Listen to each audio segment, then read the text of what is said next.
દાંતીવાડા તાલુકાના રાજકોટ ગામે ખેતરમાં કામ કરતા યુવકને વીજ કરંટ લાગતા મોત નીપજ્યાની ઘટના બનતા મૃતક યુવકના પરિવાર સહિત સમાજના આગેવાનો પોલીસ સ્ટેશન ખાતે દોડી આવી હત્યાના આક્ષેપ સાથે રજૂઆત કરી હતી।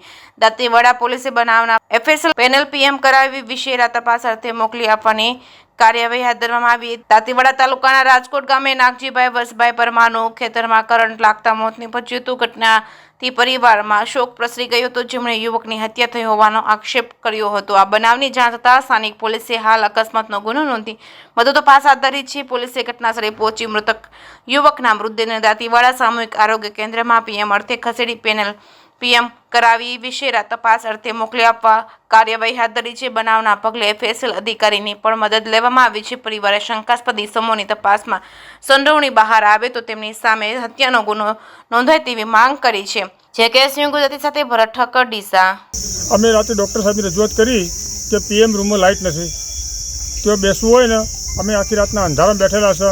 ઉપરથી મને એવું કહેવામાં આવેલું કે ત્યાં સાપ રખડે છે, એટલે સાપની કે ધ્યાન રાખજો, બરાબર છે। વચ્ચે રસ્તામાં વચ્ચે ઝાડ પડેલું છે, એમ્બ્યુલન્સ તો જાય એવું છે નહીં, તો પછી ડૉક્ટર સાહેબની જવાબદારી થોડું એટલું આવે ને કે ભવિષ્યમાં આપણે પીએમ રૂમનો રસ્તો તો સાફ કરીએ કે ના કરીએ।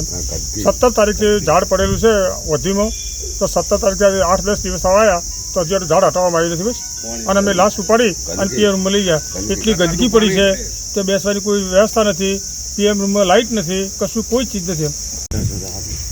મારું નામ ઈશ્વરભાઈ પરમાર, ગામ રાજકોટ, તાલુકો દાંતીવાડા, અને અમારા ગામના અમારા ભાઈ પટેલના કૂવામાંથી મર્ડર થયું છે, તો એમનું કોઈ પોલીસે પંચનામું કર્યું નહોતું, બરાબર।